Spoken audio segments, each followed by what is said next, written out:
নির্বাচনে এক পরিবার থেকে দুই আসনে মনোনয়ন চান বিএনপির প্রভাবশালীরা। যোগ্যতা প্রমাণে মরিয়া নতুনরা। প্রেস ক্লাবে শিক্ষকদের কর্মসূচিতে পুলিশি বাধায় শহীদ মিনারে রাতভর অবস্থান। আজ থেকে সারা দেশে কর্মবিরতি। শেষ সময়ে জমজমাট চাকসু ও রাকসু নির্বাচনের প্রচারণা। ভোটারদের মন জয়ে কমতি রাখতে চান না প্রার্থীরা। জনপ্রতিনিধি না থাকায় ভেঙে পড়েছে রাজশাহী সিটির কার্যক্রম। ময়লার স্তূপ আর যানজটে নাকাল নগরবাসী। এবং যুদ্ধবিরতির চুক্তির অংশ হিসেবে 20 ইসরায়েলির মুক্তি মিলছে আজ। রেহাই পাবে কারাগার থেকে 250 ফিলিস্তিনি।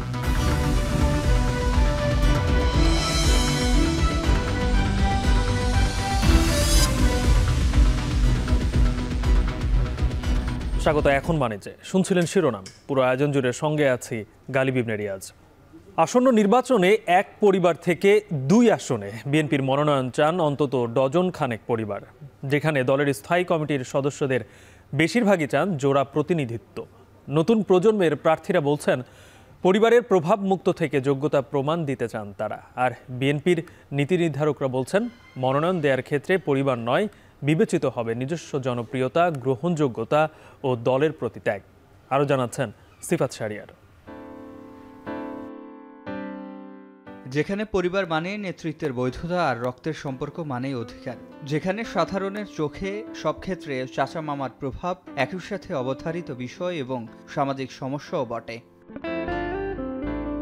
যদিও রাষ্ট্রবিজ্ঞানীরা পরিবারতন্ত্রকে শুধু একটি সমস্যা নয়, বরং ঐতিহাসিক বাস্তবতা হিসেবেও দেখছেন। আমাদের সামনে আসন্ন নির্বাচনে এমন বাস্তবতা। গণমাধ্যমের শিরোনাম, এক পরিবার থেকে দুই আসনে বিএনপির মনোনয়ন চান যারা। এখন টিভির খোঁজ, অন্তত ডজন খানেক পরিবারের জোড়া প্রতিনিধিত্ব চান ত্রয়োদশ সংসদে। একই পরিবারের বিএনপির দুই নির্বাহী কমিটির সদস্য মীর শরাফত আলী সপু ও মীর নেওয়াজ আলী মুন্সিগঞ্জ ও ঢাকার দুইটি আলাদা আসন থেকে মনোনয়ন প্রত্যাশী। আমাদের প্রশ্ন, এটি সংকট নাকি সম্ভাবনা বাড়াবে? দুই ভাই যদি পরীক্ষায় উত্তীর্ণ হয়, আপনি তাকে ফেল করাবেন, নাম্বার 1। নাম্বার 2 হচ্ছে, তাহলে কি আপনি ডিসকারেজ করাবেন যে এক ভাই আওয়ামী লীগ, এক ভাই জাতীয় পার্টি, এক ভাই বিএনপি? এটা ভালো হবে না, ওইটা ভালো হবে? আমি যদি আপনার সে মেধা তালিকায় উত্তীর্ণ হই, আপনি তো কোনো অবস্থাতে আমাকে বাদ দেওয়া সমীচীন হবে না, যদি পাবলিক চায়। আমাদের দুই ভাই আমরা যার যার যোগ্যতায় এসেছি, যার যার শ্রম দিয়েই আমরা কোনো আজকে এই পর্যায়ে আসছি। যে সেই জন্য দল যেটা ভালো মনে করবে সেটাই করবে, সেটাই আমরা মেনে নিব। কারণ আমার দল বৃহৎ দল, এ দলে অনেক আছে, সবারই ত্যাগ আছে। জাতীয় রাজনীতিতে প্রভাবশালী বিএনপি স্থায়ী কমিটির সদস্যদের বেশিরভাগের পরিবার থেকেও দুইজন করে মনোনয়ন প্রত্যাশী। দলটির স্থায়ী কমিটির দুই সদস্য ডক্টর খন্দকার মোশাররফ হোসেন ও আমির খসরু মাহমুদ চৌধুরীর সন্তানরাও মনোনয়ন চান। তবে বাবার পথ ধরে রাজনীতিতে আসলেও নিজেদের স্বতন্ত্রতা ধরে রেখে রাজনীতির মাঠে প্রমাণ দিতে চান তারা। দীর্ঘদিন যাবৎ তৃণমূলের সাথে আমাদের নেতাকর্মীদের সাথে কাজ করে আমার একটা গ্রহণযোগ্যতা এলাকা হয়েছে এবং আমি আমার নিজের যোগ্যতা অনুযায়ী ভবিষ্যতে দলের পক্ষে, দেশের পক্ষে কাজ করতে চাই। বাবার পরিচয় কি আমাকে হেল্প করে? অবশ্যই করে, হ্যাঁ, এবং রাজনীতি আসতে আমাকে অবশ্যই সহযোগিতা করেছে। কিন্তু ধরে রাখাটা সবচেয়ে বেশি জরুরি। কনস্টিটিউয়েন্স যারা, তাদের সমস্যাগুলো বোঝা এবং তারা আমাকে একজন ইন্ডিভিজুয়াল, আমার বাবার সন্তান হিসেবে না, আমাকে একজন ইন্ডিভিজুয়াল হিসেবে কীভাবে দেখে রেখে ইজ ভেরি ইম্পর্টেন্ট। সে সাথে তাদেরকে মনোনীত করার মধ্য দিয়ে কেউ বঞ্চিত হবে না বলেও মনে করেন তরুণ এই নেতারা। আমার বাবার জনপ্রিয়তা এবং আমার রাজনৈতিক যোগ্যতা এবং নেতাকর্মীদের সাথে সে সম্পর্কের কারণে আমি মনে করি না যে এখানে অন্য কেউ বঞ্চিত হবে বা জনগণ আমাকে সমর্থন করছে বলে আমি মনে করি। কনসিয়াসলি চিন্তা করে রাজনীতি আসি নাই, হ্যাঁ, অনেকটা নিজের অজান্তেই এলাকায় কাজ করতে করতে করতে করতে রাজনীতি জুড়ে যাওয়া। তারপরে ধীরে ধীরে আমি আমার কাজের পরিসরটা বাড়িয়েছি এবং আমার বাবা আমাকে সবসময় বলতেন যে দেখো, রাজনীতি করতে চাও মাঠ থেকে উঠে আসতে হবে, তৃণমূলকে বুঝতে হবে। তো সেটাই করার চেষ্টা করছি। যদিও দলের স্থায়ী কমিটির সদস্য সালাহুদ্দিন আহমেদ বলছেন মনোনয়ন দেওয়ার ক্ষেত্রে জনপ্রিয়তা, গ্রহণযোগ্যতা ও দলের প্রতি ত্যাগ বিবেচনা করা হবে। তবে পারিবারিকভাবে ঘনিষ্ঠ আত্মীয় হওয়াটাকেও দল অযোগ্যতা হিসেবে দেখছেন না। যারাই মনোনয়ন পাবে তারা শুধু আত্মীয়তার বন্ধনে আবদ্ধ, সেটা অযোগ্যতা হবে না।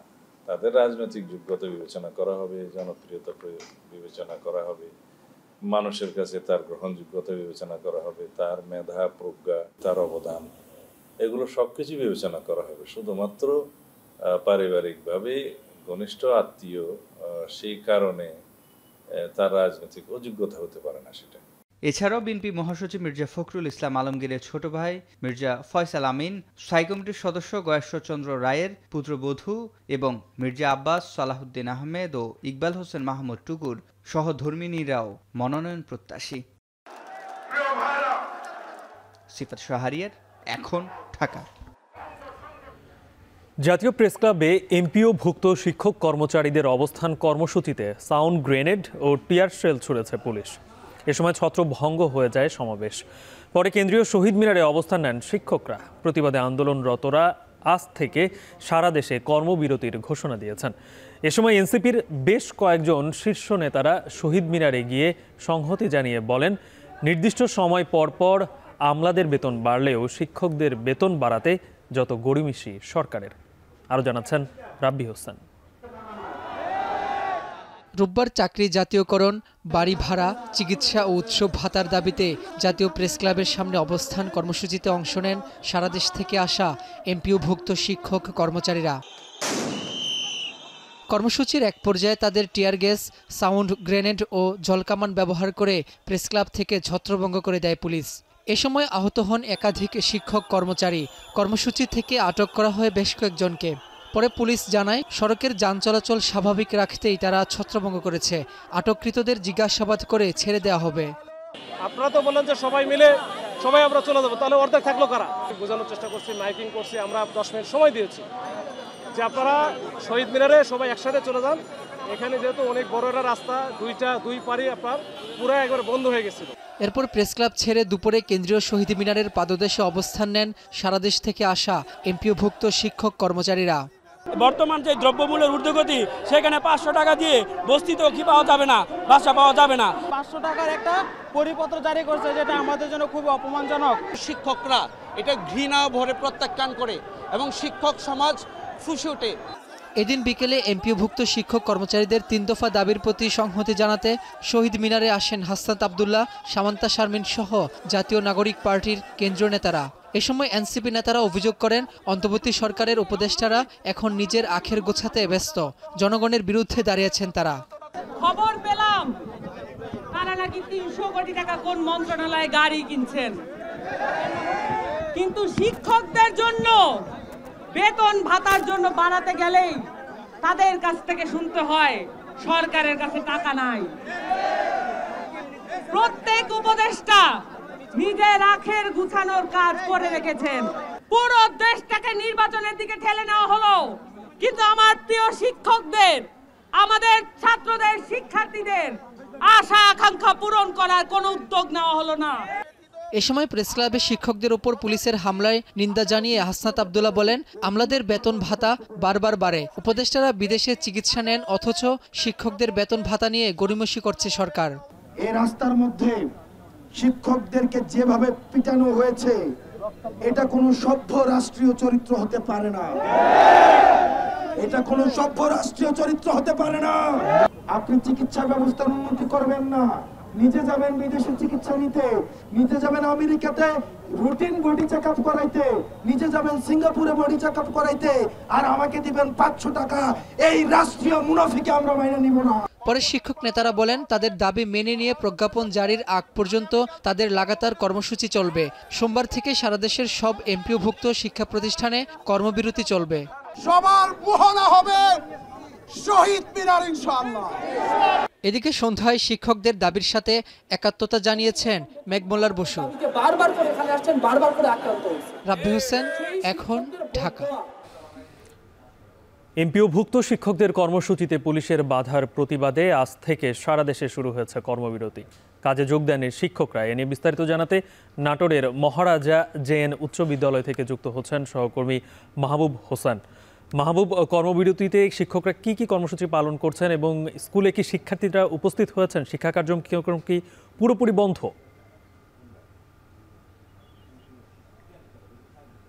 গালিব, আপনি যেমনটি বলছিলেন, আমরা এই মুহূর্তে কিন্তু মহারাজা জেএন উচ্চ বিদ্যালয়ে রয়েছি। এই উচ্চ বিদ্যালয়ে আমরা সকাল থেকে এসে এখানে যেটি দেখতে পেয়েছি যে শিক্ষার্থীরা কিন্তু স্কুলে আসলো, যারা শিক্ষকরা রয়েছেন তারা কর্মবিরতিতে থাকার কারণে কিন্তু এখন পর্যন্ত কোনো ক্লাস শুরু হয় নাই। এবং আপনাকে একটু যদি দেখাই যে এই যে শিক্ষকরা তারা যে মূল ফটকের সামনে কিন্তু তারা এভাবে বসে কর্মবিরতি পালন করছেন। এবং গতকাল যে শিক্ষকদের উপর পুলিশের যে হামলা গ্রেপ্তার, তারই প্রতিবাদে কিন্তু আজকে সকাল থেকেই এই মহারাজা জিয়ার উচ্চ বিদ্যালয়ের যারা শিক্ষকরা রয়েছেন তারা এভাবে যে মূল ফটক রয়েছে বিদ্যালয়ের, সেই ফটকের সামনে তারা বসে প্রতিবাদ জানাচ্ছেন এবং তারা কর্মবিরতি পালন করছেন। এবং এমন ভাবে কিন্তু নাটোরের যে 336টি মাধ্যমিক বিদ্যালয় রয়েছে সেই বিদ্যালয়গুলোতে কিন্তু এভাবেই তারা কর্মবিরতি পালন করছে। আমরা এখানকার যারা শিক্ষক রয়েছেন তাদের সঙ্গে কথা বলেছি, তারা আমাদেরকে যেমনটি জানিয়েছেন যে শিক্ষকদের যে দীর্ঘদিনের যে দাবি রয়েছে সে দাবি কিন্তু বর্তমান সরকার কিন্তু পূরণ করেনি, যার কারণে এই কর্মবিরতি এবং শিক্ষকরা যে দাবি দেওয়া সেটি কিন্তু তারা জানিয়েছেন। শিক্ষকরা যেটি জানিয়েছেন যে শিক্ষকদের যে বেতন ভাতার পাশাপাশি যে চিকিৎসা খরচ রয়েছে, বাড়ি ভাড়া রয়েছে, এগুলো কিন্তু তারা বেশি বৃদ্ধি করার দাবি জানিয়েছে। এবং দেখতে পাচ্ছেন যে এই মুহূর্তে শিক্ষকরা কিন্তু এই ধর্মঘটে থাকার কারণে কিন্তু কোনো ক্লাস বা পরীক্ষা যেগুলো ছিল সেগুলো এখন পর্যন্ত কিন্তু নাটোরে হয়নি। এবং আমরা এখানে এই বিদ্যালয় সহ আরো যেসব বিদ্যালয়গুলো রয়েছে সেসব বিদ্যালয়গুলো ঘুরে দেখেছি যে শিক্ষকরা এমনভাবে তারা কিন্তু কর্মবিরতি পালন করছে। এবং তারা আরো যেটি জানিয়েছে যে এই শিক্ষকদের এই দাবিগুলো মেনে না হলে তারা কিন্তু আবার এই যে অনির্দিষ্টকালের যে কর্মবিরতি সেটি তারা পালন করে যাবেন। এবং এটি একটি সুরাহা না হওয়া পর্যন্ত তারা এই ধর্মঘট চালিয়ে যাওয়ার ঘোষণা দিয়েছেন। এবং আমরা অন্যান্য যে বিদ্যালয়গুলো দেখেছি তারা একইভাবে কিন্তু এই ধর্মঘটগুলো পালন করছে। তবে সকাল থেকে শিক্ষার্থীরা এই ক্লাসে আসলো এখন পর্যন্ত কোনো ক্লাস হয়নি এবং শিক্ষকরা ক্লাসে যায়নি। এই ছিল আমার কাছে সবশেষ খবর।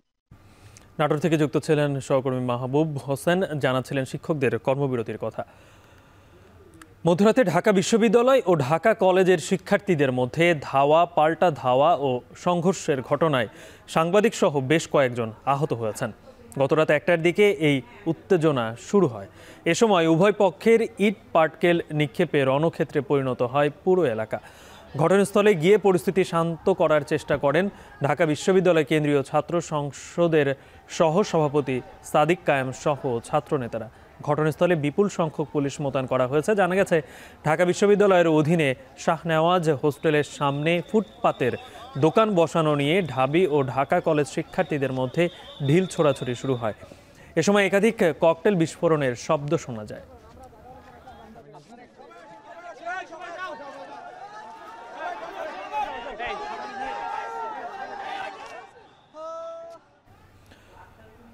আসন্ন কেন্দ্রীয় ছাত্র সংসদ ও হল সংসদ নির্বাচনকে ঘিরে শেষ সময়ের প্রচারণায় ব্যস্ত সময় পার করছেন চাকসু ও রাকসু নির্বাচনের প্রার্থীরা। নির্বাচনী প্রচারণায় কোনো কমতি রাখতে চান না তারা। এ নিয়ে আরও বিস্তারিত জানাতে চট্টগ্রাম থেকে যুক্ত হয়েছেন সহকর্মী শোয়েব রহমান ও রাজশাহী থেকে যুক্ত হয়েছেন রাকিবুল হাসান।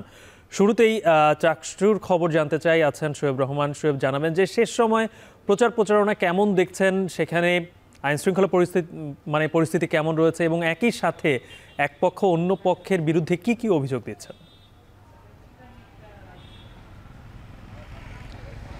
একেবারে শেষ সময় যেটি বলছিলেন, আজকের দিনটি মাত্র প্রচারণার জন্য রয়েছে। রাত 10টা পর্যন্ত প্রার্থীরা প্রচারণা করতে পারবেন। এরপর কিন্তু আগামীকাল কোনো ধরনের প্রচারণা করা যাবে না।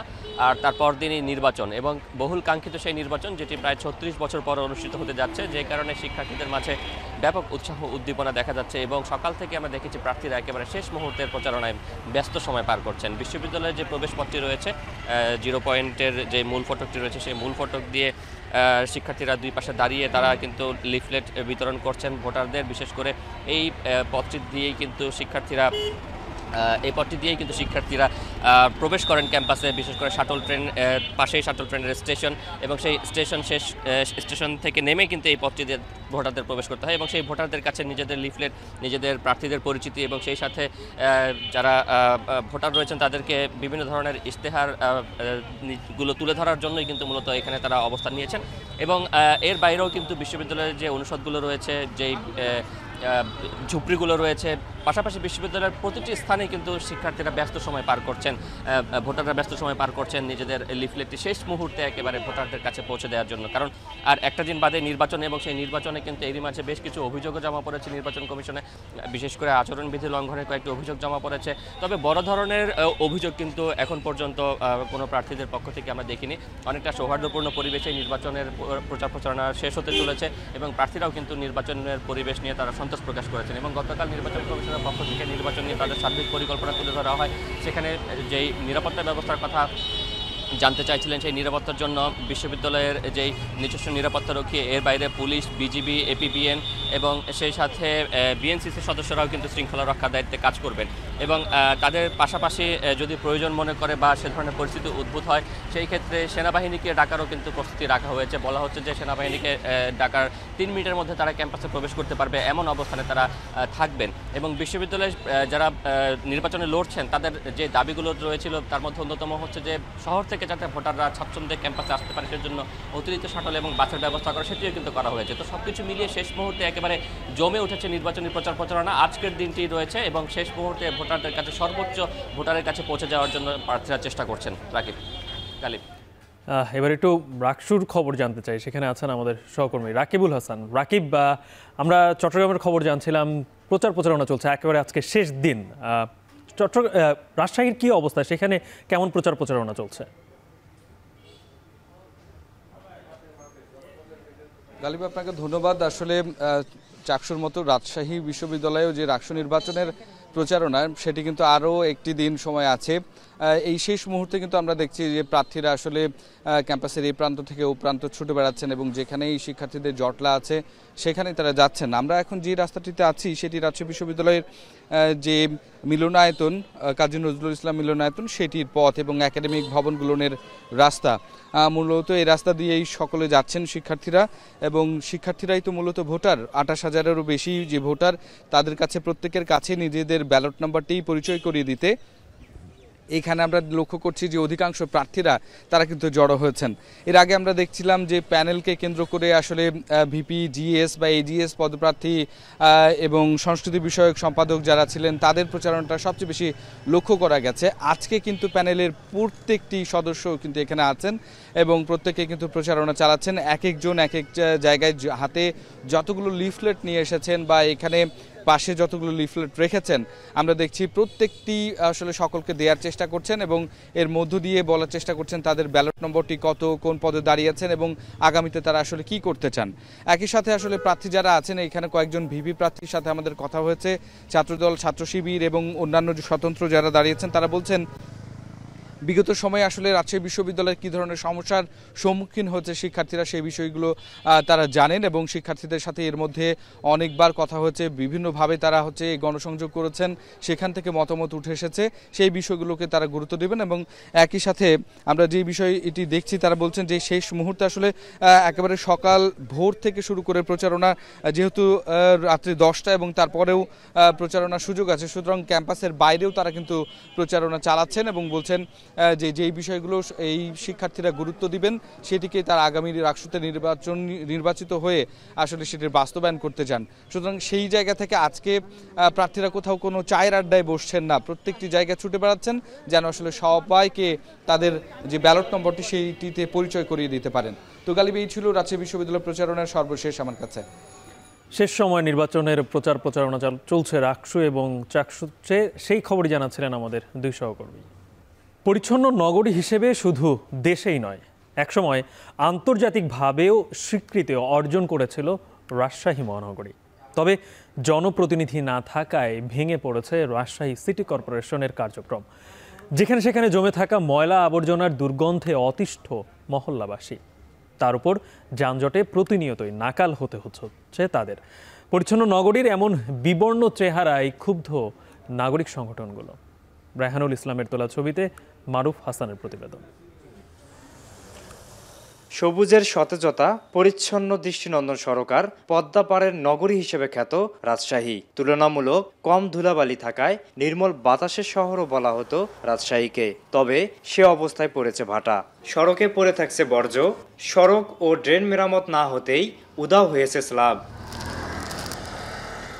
এবার অতিবৃষ্টিতে নষ্ট হয়েছে নগরের পথঘাট, সড়কে খানাখন্দ থাকায় যানবাহন চলাচলেও সমস্যা হচ্ছে। রাস্তায় ফেলে রাখা নির্মাণ সামগ্রী ভোগান্তি বাড়াচ্ছে নগরবাসীর।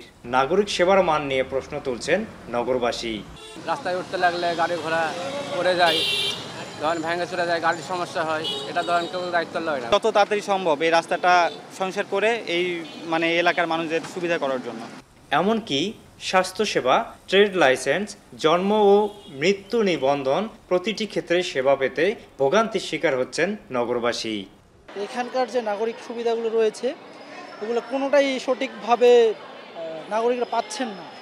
যেমন আমরা এটাও শুনেছি যে রাজশাহী সিটি কর্পোরেশন যে নাগরিকত্ব সনদপত্র বা এই ধরনের যে বিষয়গুলো রয়েছে যেগুলো সিটি কর্পোরেশন সরাসরি প্রোভাইড করে, এই সেবাগুলো পেতে অনেক সময় লেগে যাচ্ছে এবং একটা ট্রেড লাইসেন্স বা এই যে আরও আনুষঙ্গিক যে বিষয়গুলো এগুলো প্রায় 15 দিন 20 দিনও পর্যন্ত সময় নিচ্ছে। এখন এই 2-3-4 বছরের মধ্যে দেখছি যে ময়লা নিয়ে যাওয়ার, ময়লা অপারেশন করার একটা অনীহা প্রকাশ করেছে সিটি কর্পোরেশনের ব্যর্থতা, এটা মনে করি। নগর ভবনের পাশাপাশি সিটি কর্পোরেশনের 30টি ওয়ার্ডে জনপ্রতিনিধি না থাকায় দুর্ভোগ বেড়েছে। এ অবস্থায় রাশিকের সেবামূলক কার্যক্রম আরও গতিশীল করতে কর্মকর্তাদের আন্তরিকতা প্রত্যাশা করেন নাগরিক সংগঠনের নেতারা। যে এই নগরীর মানুষ নাগরিক সেবা থেকে বঞ্চিত হচ্ছে, তার কারণটা হচ্ছে যে কোনো মানুষ তার ট্রেড লাইসেন্সের জন্য গেলেও হয়রানি হতে হচ্ছে। কেউ মনে করেন ওখানে যে আপনার ট্যাক্স দিবে সেটাও বড় লাইন। জনসেবামূলক যে সমস্ত কার্যকলাপ হচ্ছিল সেগুলি আর তেমন নাই। কেমন যেন সবার মধ্যে একটা অনীহা প্রকাশ, কাজ করতে কেউ চায় না। সরকারি আমলারা দায়িত্ব রয়েছেন এবং এখন বিভিন্ন নানা রকম সংকট দেখা দিচ্ছে। বিশেষত দেখা যায় যে সেবার ক্ষেত্রে পরিষ্কার পরিচ্ছন্নতা বা নাগরিক অন্যান্য সেবার ক্ষেত্রে নানা রকম স্থবিরতা রয়েছে। পরিচ্ছন্নতার জন্য রাজশাহী একসময় দেশের অন্যতম শ্রেষ্ঠ নগরী ছিল। নগরবাসীর অভিযোগকে আমলে নিয়ে দ্রুত সময়ের মধ্যে সমস্যা সমাধানের আশ্বাস সিটি কর্পোরেশনের কর্মকর্তাদের। যেহেতু এখন জনপ্রতিনিধি নাই, যারা এখন জনপ্রতিনিধির দায়িত্ব পালন করছেন তারা কিন্তু সবাই সরকারি গুরুত্বপূর্ণ জায়গায় দায়িত্বে আছেন এবং তারা হলো একজন একটা ওয়ার্ড নাই, কয়েকটা করে ওয়ার্ড নিয়ে আছেন। আমরা আশা করছি এবং আমরা চেষ্টাও করছি যে এটা যত দ্রুততম সময়ে রিকভারি করা যায় এবং ইনশাল্লাহ আমরা এটা করতে পারব। নগরবাসীকে 26টি জরুরি সেবা প্রদান করছে রাজশাহী সিটি কর্পোরেশন। তবুও প্রশাসনিক কর্মকর্তারা অতিরিক্ত দায়িত্ব হিসেবে কর্ম সম্পাদন করার পরেও নাগরিক সেবার মান ফিরছে না বলে দাবি নাগরিক সংগঠনগুলোর নেতাদের। মারুফ হাসান, এখন রাজশাহী। পটুয়াখালীতে অতিবৃষ্টি ও তাপপ্রবাহে নষ্ট হচ্ছে কৃষকের কষ্টের ফসল। নদ নদী ও সমুদ্রের অস্বাভাবিক জোয়ারে ভেঙে পড়ছে উপকূলীয় অঞ্চলের বন্যা নিয়ন্ত্রণ বাঁধ সহ গুরুত্বপূর্ণ সড়ক। চলতি বর্ষা মৌসুমে শত কোটি টাকার বেশি আর্থিক ক্ষতিতে পড়েছে বিভিন্ন খাত। এক্ষেত্রে বিশেষজ্ঞরা মনে করছেন দুর্যোগ মোকাবেলায় সমন্বিত উদ্যোগে কমতে পারে ঝুঁকি। জসিম পারভেজের তথ্যছবিতে বিস্তারিত। উপকূলীয় জেলা পটুয়াখালীর প্রায় ৩,২২২ বর্গ কিলোমিটার এলাকার বেশিরভাগই সাগর ও নদ নদী বেষ্টিত। এখানকার সিংহভাগ মানুষ কৃষক ও মৎস্যজীবী হওয়ায় নদ নদীর তীরেই তাদের বসবাস। তবে জলবায়ু পরিবর্তনের প্রভাবে অতিবৃষ্টি আর খরায় কমেছে স্থানীয় কৃষির উৎপাদন। এছাড়া সমুদ্র ও নদ নদীর অস্বাভাবিক পানি বাড়ায় ক্ষতিগ্রস্ত হচ্ছে বন্যা নিয়ন্ত্রণ বাঁধ। এতে চরম হুমকির মুখে পড়েছে হাজারো পরিবারের জীবন জীবিকা। বিপর্যস্ত পরিস্থিতিতে দিশেহারা উপকূলের বাসিন্দারা। এমন অবস্থায় মানুষের জীবন ও সম্পদ রক্ষায় গবেষণাভিত্তিক প্রতিরক্ষামূলক ব্যবস্থা গ্রহণের পরামর্শ বিশেষজ্ঞদের। জোয়ারের অনেক পানি উঠতে যায়, বাচ্চারা স্কুল যেতে পারে না, রান্না করতে পারে না। রাস্তাঘাট বারবার বাঁধে, এই রাস্তা কিন্তু টিকেই রাখতে পারে না, কারণ এই সালা দিয়ে বাঁধে এগুলো থাকে না। যদি ব্লক দিয়ে বাঁধে তাহলে আমাও কিন্তু রাস্তাটা টেকে। 3 শতাধিক কিলোমিটার বেড়িবাঁধের বাইরের পাশে যে সমস্ত জনবসতি আছে তাদের জীবন এবং আবাসস্থল এখন সংকটাপন্ন হয়ে উঠেছে। তো দুর্যোগ মোকাবেলায় সমন্বিত যে পদক্ষেপ সেটি আসলে আজও নেওয়া হয়নি। এখানটা অনেকটা গ্যাপ রয়েছে। ক্রমাগত পানির পরিমাণ দিনকে দিন বেড়েই চলছে এবং বিশেষ করে আমাদের বেড়িবাঁধগুলো বিভিন্ন জায়গায় ভাঙার ফলে সেখান থেকে লবণাক্ত পানিটা আমাদের জমি জমায় প্রবেশ করতেছে, ফলে মানুষের ফসলাদির অনেক ক্ষয়ক্ষতি হচ্ছে। এদিকে চলতি বর্ষা মৌসুমে অতিবৃষ্টিতে পটুয়াখালীর প্রায় 242 হেক্টর রোপা আমন ক্ষেত নষ্ট হয়েছে। লাউ, করলা, লাল শাক সহ বিভিন্ন প্রকার শাকসবজির ক্ষেত নষ্ট হয়েছে প্রায় 90 হেক্টর জমির। এছাড়াও 10 কিলোমিটার বন্যা নিয়ন্ত্রণ বাঁধ ক্ষতিগ্রস্ত হয়, অরক্ষিত অবস্থায় রয়েছেন উপকূলীয় বাসিন্দারা।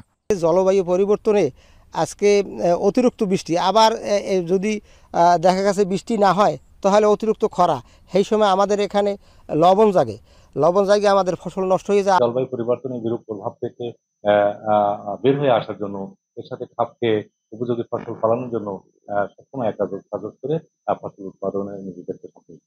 এবার যদি আমরা করতে পারি তাহলে আমাদের এই যে সম্পদ রয়েছে এই সম্পদ ব্যবহার করে আমরা সর্বোচ্চ পরিমাণ কৃষি উৎপাদন নিশ্চিত করতে পারবো বলে আমরা বিশ্বাস। প্রায় 8 কিলোমিটার বেড়িবাঁধ ক্ষতিগ্রস্ত হয়। আমরা এই বেড়িবাঁধগুলো মেরামত উদ্যোগ গ্রহণ করে এবং মেরামত কাজ বর্তমানে চলমান রয়েছে। তো অতি শীঘ্রই আমাদের মেরামত কাজ সমাপ্ত হবে। ঝড় জলোচ্ছ্বাসে চলতি বছর পটুয়াখালীতে প্রায় 5.5 কোটি টাকার কৃষিপণ্য ক্ষতিগ্রস্ত হয়েছে। এছাড়া বন্যা নিয়ন্ত্রণ বাঁধ ভেঙে যাওয়ায় আর্থিক ক্ষতির পরিমাণ 100 কোটি টাকার উপরে। এখন পটুয়াখালী। মা ইলিশ রক্ষায় 22 দিনের নিষেধাজ্ঞায় প্রভাব পড়েছে মাছ ও মাংসের বাজারে। নদীতে মাছ ধরা বন্ধ থাকায় বাড়তি চাষের মাছের দাম, এদিকে মুরগির দাম প্রতি কেজিতে বেড়েছে 10 থেকে 20 টাকা। এ নিয়ে আরও জানাতে চাঁদপুর রয়্যালেস বাজার থেকে যুক্ত হচ্ছেন তালহা জুবায়ের। তালহা, যতটুকু জানি যে নির্দেশনা রয়েছে যে মা ইলিশ মাছ ধরা বন্ধ, নদীর অন্যান্য মাছ ধরা তো বন্ধ নয়, তাহলে বাজারে কেন নদীর মাছের সংকট কিংবা দাম কেন বাড়লো, আর মুরগির দাম বাড়ার কারণ কি? বিভিন্ন নদী রয়েছে, বিশেষ করে পদ্মা মেঘনা, আসলে এই নদীতে কিন্তু চলছে 22 দিনের জন্য মা ইলিশ রক্ষায় নিষেধাজ্ঞা কার্যক্রম।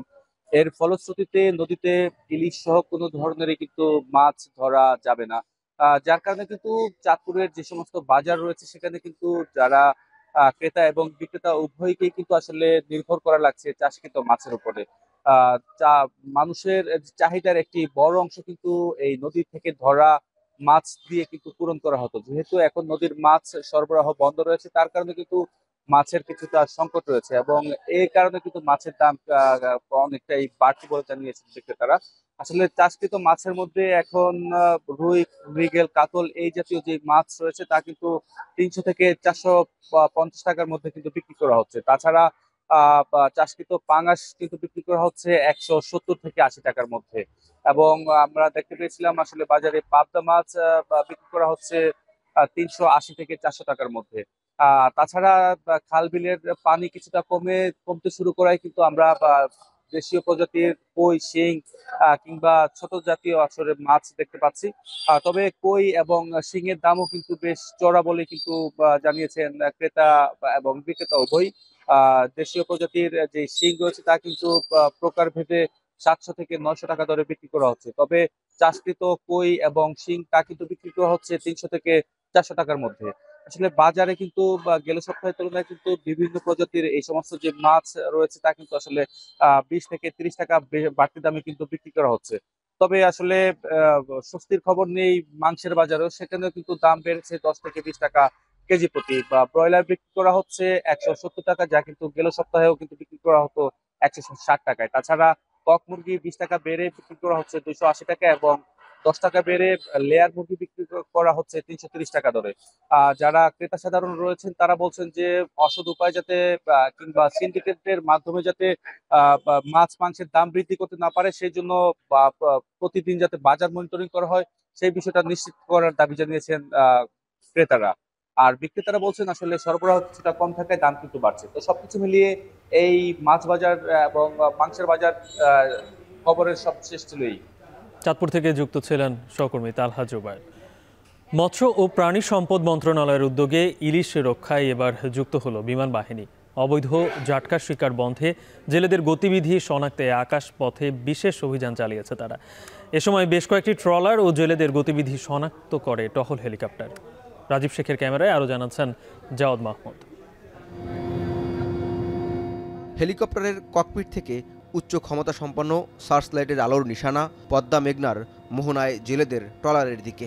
বিমান বাহিনীর চৌকস সদস্যদের লক্ষ্য ইলিশের ভরা প্রজনন মৌসুমে মা ইলিশ রক্ষা। চলতি মাসের শেষ সপ্তাহ পর্যন্ত ইলিশ সংরক্ষণে সরকারের নিষেধাজ্ঞা কার্যকরে প্রাণী সম্পদ মন্ত্রণালয়ের উদ্যোগে IN-82 সিভিল পাওয়ারের আওতায় বিমান বাহিনীর বিশেষ অভিযান।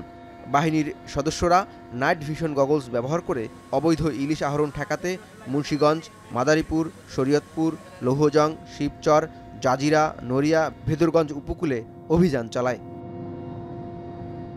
1.5 ঘন্টার এ হেলিকপ্টার অভিযানে অসংখ্য সন্দেহভাজন ট্রলার চিহ্নিত করে রেডিও সংকেতের মাধ্যমে কোস্টগার্ডকে অবহিত করে বিমান বাহিনী। পরে চিহ্নিত স্থানে গিয়ে আইনানুগ ব্যবস্থা নেয় কোস্টগার্ড। সাসপেক্টেড বোট পেয়েছি অলরেডি, আমাদের আকাশ থেকে আমরা কোঅর্ডিনেটগুলো কালেক্ট করেছি। কালেক্ট করে আমরা আমাদের এটিসি টাওয়ারের মাধ্যমে আমরা আমাদের কনসার্ন এজেন্সিকে জানিয়েছি এবং তারা ওখানকার যারা কোস্টগার্ড আছে যে ওই সেক্টর ওই জায়গাগুলোতে তারা ওখানে জানিয়ে দেবেন। এবং ইনশাল্লাহ যে সাবসিকুয়েন্ট ডেজে এটা আমি বিলিভ যে আজকে আমরা যেটা করলাম এবং সাবসিকুয়েন্ট ডেজ আরও কন্টিনিউ হবে এবং এই যে আপনাদের যে অপারেশন চলছে এটা সাকসেসফুল হবে বলে আমার বিশ্বাস। বিশেষ এই অভিযানে যোগ দেন মৎস্য অধিদপ্তরের মহাপরিচালক। বিমান বাহিনীর অভিযানের কারণে বিগত বছরের চেয়ে চলতি বছর ইলিশ উৎপাদন বৃদ্ধি পাবে বলেও আশাবাদ ব্যক্ত করেন তিনি। গত বছর আমাদের এই অভিযান পরিচালনা হওয়ার ফলে দেখেছি আমরা অভিযানের শেষে বাংলাদেশ মৎস্য গবেষণা ইনস্টিটিউট জরিপ করেছিল, সেখান থেকে দেখা গেছে যে আমাদের মা ইলিশের প্রজনন 52.5% সফলতা এসেছিল। এটা ছিল আমাদের রুটিন ওয়ার্কের মধ্যে যে সমস্ত কার্যক্রম করেছি। এবার আমাদের এই যে বিমান বাহিনীর যে হেলিকপ্টারের মাধ্যমে অভিযানটা পরিচালিত হলো, আশা করি প্রজনন সফলতা আরও বৃদ্ধি পাবে এবং মা ইলিশ সংরক্ষণের ক্ষেত্রে অত্যন্ত গুরুত্বপূর্ণ ভূমিকা পালন করবে। ইলিশের প্রধান প্রজনন মৌসুমে মা ইলিশ রক্ষায় আগামী 25 অক্টোবর পর্যন্ত সারা দেশে 22 দিনের বিশেষ অভিযান চালানো হবে। জাওয়াদ মাহমুদ, এখন মুন্সিগঞ্জ।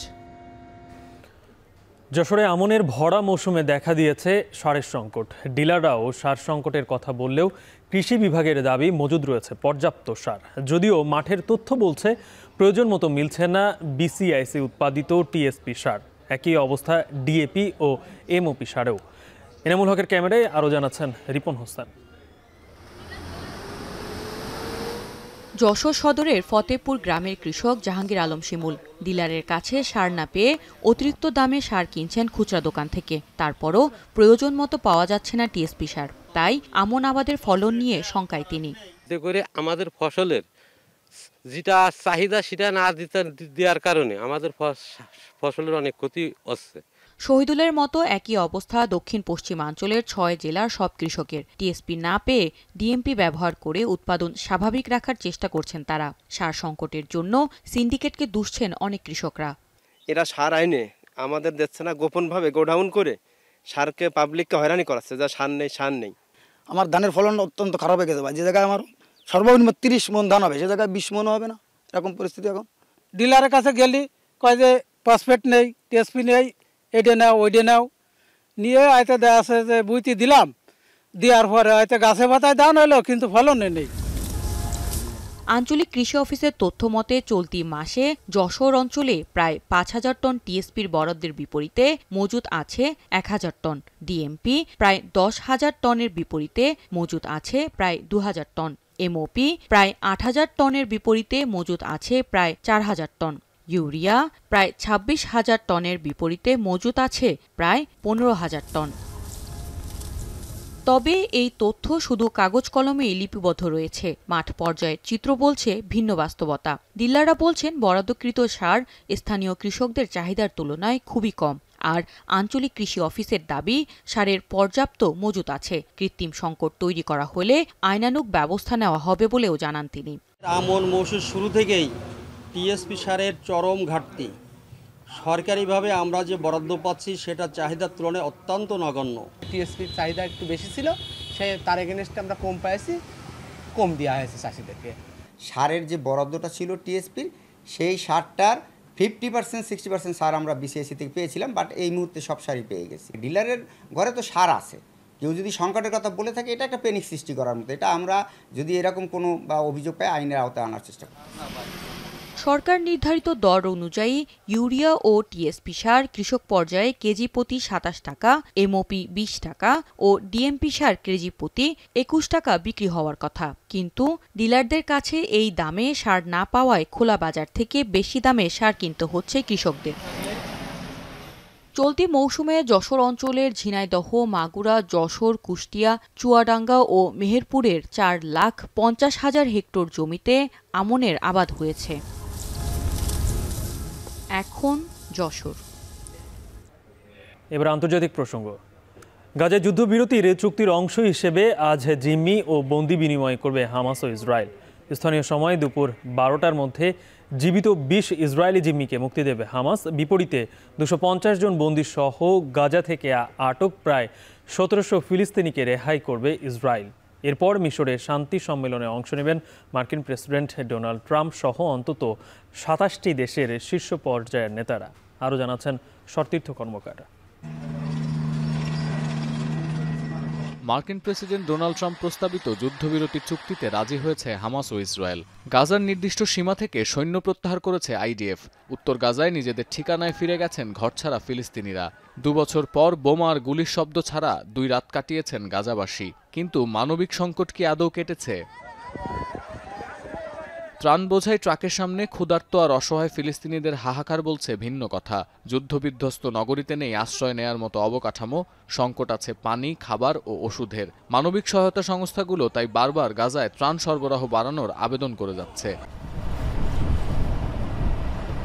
তবে এত কিছুর পরেও আজ এক বিশেষ দিন। ট্রাম্প প্রস্তাবিত গাজা শান্তি চুক্তি অনুসারে স্থানীয় সময় 12টার মধ্যে জীবিত 20 ইসরায়েলি জিম্মিকে মুক্তি দেবে হামাস। ফিরিয়ে দেয়া হবে মৃত 28 জিম্মির মরদেহ। বিপরীতে 250 জন বন্দীসহ গাজা থেকে আটক প্রায় 1700 ফিলিস্তিনিকে রেহাই করবে ইসরায়েল। প্রক্রিয়ার শুরুতে আন্তর্জাতিক রেড ক্রস সদস্যদের কাছে জিম্মিদের তুলে দেবে হামাস। পরিচয় শনাক্তের জন্য তাদের নেওয়া হবে দক্ষিণ ইসরায়েলের একটি সেনাঘাঁটিতে। এরপর হেলিকপ্টারের সাহায্যে জিম্মিদের নেওয়া হবে হাসপাতালে। জিম্মি বন্দি বিনিময় ছাড়াও আজ গাজা ইস্যুতে শান্তি সম্মেলন অনুষ্ঠিত হবে মিশরে। প্রেসিডেন্ট আবদেল ফাত্তা ও ডোনাল্ড ট্রাম্পের সভাপতিত্বে পর্যটন নগরী শার্ম আল শেখে অনুষ্ঠিতব্য এই শান্তি সম্মেলনে অংশ নেবেন অন্তত 27টি দেশের শীর্ষ পর্যায়ের নেতারা। ফ্রান্স, তুরস্ক, যুক্তরাজ্য, Spain, Italy, Jordan, Kuwait, Bahrain, Indonesia, Azerbaijan, Germany, Greece, Armenia, Hungary, Pakistan, Canada, Norway ও ইরাকের সরকার এবং রাষ্ট্রপ্রধান ছাড়াও শান্তি সম্মেলনে উপস্থিত থাকবেন ইউরোপীয় কাউন্সিল, জাতিসংঘ ও আরব লীগের নেতারা। মিশরে শান্তি সম্মেলনে অংশ নেওয়ার আগে ইসরায়েলি পার্লামেন্ট নেসেটে ভাষণ দেবেন মার্কিন প্রেসিডেন্ট। মধ্যপ্রাচ্যের একাধিক গণমাধ্যম বলছে, হামাস ও ইসরায়েল ইতিমধ্যে যে যুদ্ধবিরতির চুক্তিতে সম্মত হয়েছে, আজ তাতে স্বাক্ষর করতে পারেন ট্রাম্প। ইসরায়েলের উদ্দেশ্যে যাত্রা শুরুর আগে বিমানবন্দরে সাংবাদিকদের ট্রাম্প বলেন, গাজায় যুদ্ধের অবসান হয়েছে। তিনি আশা করেন মধ্যপ্রাচ্যে দ্রুত শান্তি ফেরত আসবে। এ সময় মিশরে শান্তি সম্মেলন নিয়েও উচ্ছ্বাস প্রকাশ করেছেন মার্কিন president. But I think people are tired of it. It's been centuries, okay? Not just recent, it's been centuries. I think people are tired of it. Yeah, the ceasefire is going to hold. মিশরে এই সম্মেলনে অংশ নেবে না Hamas কিংবা ইসরায়েলের কোনো প্রতিনিধি। তবে জিম্মিদের ফিরিয়ে আনতে পারার বিষয়টিকে ইসরায়েলের অর্জন হিসেবেই দেখছেন দেশটির প্রধানমন্ত্রী। আজকের দিন ইসরায়েলের জন্য একটি ঐতিহাসিক দিন। জাতির উদ্দেশ্যে দেয়া ভাষণে এমন মন্তব্য করেছেন নেতানিয়াহু। אבל הלוחמים שלנו האמינו, רבים בעם האמינו, ואני האמנתי. এদিকে জিম্মি বিনিময় উপলক্ষে রোববার মধ্যরাত থেকেই ইসরায়েলের রাজধানী তেল আবিবের হস্টেস স্কয়ারে জড়ো হতে শুরু করেছেন দেশটির সাধারণ মানুষ। গাজায় যুদ্ধ শুরুর পর জিম্মিদের ফিরিয়ে আনার দাবিতে নিয়মিত এই স্কয়ারে বিক্ষোভ করেছেন তারা। সতীর্থ কর্মকার, এখন বিশ্ব। শুধু পর্যটন নয়, দশকের পর দশক ধরে বিশ্বের বিভিন্ন গুরুত্বপূর্ণ ইস্যুর শান্তি আলোচনা হয়েছে মিশরের শার্ম আল শেখ শহরে। এ কারণে বিশ্বের বিবাদমান ইস্যুগুলোর সমাধানের লক্ষ্যে বিশ্ব নেতারা তাকিয়ে থাকে শহরটির দিকে। সবশেষ হামাস ও ইসরায়েলের মধ্যকার গাজা যুদ্ধবিরতির প্রথম ধাপ কার্যকর হয়েছে লোহিত সাগর তীরবর্তী শহরটিতে। আরও জানাচ্ছেন অর্ণব প্রসাদ।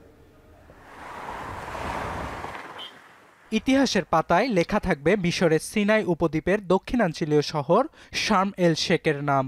আন্তর্জাতিক মহল ও মানবাধিকার সংগঠনগুলোর শান্তির বার্তা উপেক্ষা করে টানা 2 বছর গাজা উপত্যকায় হত্যাযজ্ঞ চালানোর পর গেল সপ্তাহে শহরটিতে ট্রাম্পের যুদ্ধবিরতি প্রস্তাব অনুযায়ী হামাসের সঙ্গে আলোচনায় বসে ইসরায়েল। কয়েকদিনের আলোচনা শেষে যুদ্ধবিরতির প্রথম ধাপ কার্যকরে সম্মত হয় 2 পক্ষ। কেবল গাজা সংঘাত নয়, কয়েক দশক ধরে আরব বিশ্বের বিভিন্ন গুরুত্বপূর্ণ সামিট, অর্থনৈতিক ফোরাম ও জলবায়ু সম্মেলন অনুষ্ঠিত হয়েছে শহরটিতে। এ কারণে এটি শান্তির শহর হিসেবেও পরিচিত। বিশ্ব নেতারা টেকসই শান্তির প্রত্যাশায় তাকিয়ে থাকে শহরটির দিকে। 1999 সালে গাজায় ফিলিস্তিনিদের স্বায়ত্তশাসন প্রতিষ্ঠার চুক্তি হয় এখানে। এছাড়াও দ্বিতীয় ফিলিস্তিন ইন্তিফাদার পর এটি বন্ধে 2000 সালের 17 সেপ্টেম্বর শার্ম এল শেখে একটি শান্তি সম্মেলন অনুষ্ঠিত হয়, কিন্তু সহিংসতার কারণে তা ভেস্তে যায়। এছাড়া 2005-এর আগস্টে আরব বিশ্বের বিভিন্ন ইস্যু, বিশেষ করে আরব ইসরায়েল সংকট নিয়ে অনুষ্ঠিত সম্মেলনের আয়োজকও ছিল শহরটি। 2007 সালে তৎকালীন জাতিসংঘ মহাসচিব বান কি মুন সহ বিশ্বের প্রায় 50টি দেশের পররাষ্ট্রমন্ত্রীরা ইরাকের পুনর্গঠন নিয়ে একটি সম্মেলনেও এখানে অংশ নেয়। বেশ কয়েকটি অর্থনৈতিক ফোরামের সাক্ষীও লোহিত সাগরের তীরবর্তী এই শহরটি। 2007 ও 2008 সালে মধ্যপ্রাচ্যের অর্থনৈতিক ফোরাম শার্ম এল শেখে অনুষ্ঠিত হয়। 2011 সালে মিশরে বিক্ষোভের সময় তৎকালীন প্রেসিডেন্ট হোসনি মোবারক শহরটিতে যান এবং সেখান থেকেই পদত্যাগের ঘোষণা দেন। এছাড়া 2022 সালের নভেম্বরে জাতিসংঘের জলবায়ু পরিবর্তন বিষয়ক সম্মেলন COP27-এর আয়োজক ছিল এই শহর। পর্যটনের কারণে বিশেষ সুখ্যাতি রয়েছে শহরটির। বিরল জলজ উদ্ভিদ ও মাছের কারণে সারা বছর ধরে বিশ্বের নানা প্রান্তের মানুষ পাড়ি জমান শহরটিতে। স্কুবা ডাইভিংয়ের জন্য বিশেষ খ্যাতি রয়েছে শহরটির। অর্ণব প্রসাদ, এখন বিশ্ব। এবারে খেলার খবর। ব্যাটিং ব্যর্থতা কাটিয়ে দ্বিতীয় জয়ের লক্ষ্যে দক্ষিণ আফ্রিকার বিপক্ষে মাঠে নামছে বাংলাদেশের মেয়েরা। ভারতের বিশাখাপত্তনমে ম্যাচ শুরু বিকেল 3:30টায়। ম্যাচটি নিয়ে বিস্তারিত জানাচ্ছেন রেজাউল করিম। পাকিস্তানকে হারিয়ে নারী ওয়ানডে বিশ্বকাপের শুভ সূচনা করলেও পরের 2 ম্যাচে বেহাল দশা বাংলাদেশের। বোলিংয়ে গড়পড়তায় ভালো করলেও ব্যাট হাতে নিগার সুলতানা জ্যোতিরা যেন ছন্নছাড়া। ইংল্যান্ডের সাথে সুবহানা মুস্তারি ও রাবেয়াদের কল্যাণে সম্মানজনক রান করলেও শেষ ম্যাচে নিউজিল্যান্ডের বিপক্ষে 100 রানের হার ক্ষত সৃষ্টি করেছে ভক্তদের মনে। সেই ক্ষতে প্রলেপ দিতে এবার বিশ্বকাপে চতুর্থ ম্যাচে বাংলাদেশ মাঠে নামছে দক্ষিণ আফ্রিকার বিপক্ষে। তবে প্রোটিয়া নারীদের সাথে পরীক্ষাটা যে বড্ড কঠিন হবে সেটি তারা জানান দিয়েছেন শেষ 2 ম্যাচে নিউজিল্যান্ড ও স্বাগতিক ভারতকে হারিয়ে। ম্যাচটিতে ঘুরে দাঁড়াতে হলে বোলারদের পাশাপাশি দায়িত্ব নিতে হবে ব্যাটারদেরও। সেক্ষেত্রে টপ অর্ডারদের ভালো করা ছাড়া কোনো বিকল্প নেই। প্রথম ম্যাচে 50-র দেখা পেলেও পরের 2 ম্যাচে মোটা দাগে ব্যর্থ ওপেনার রাবিয়া হায়দার। যদিও পারফরম্যান্স বিচারে এই ম্যাচেও একাদশে থাকবেন তিনি। প্রথম ম্যাচে 3 নম্বরে ব্যাট করা শারমিন আক্তার শেষ 2 ম্যাচে প্রমোশন পেয়ে ওপেন করলেও হয়েছেন ব্যর্থ। তাই এই ম্যাচে ওপেনিংয়ে ফিরতে পারেন বাদ পড়া ফারজানা হক।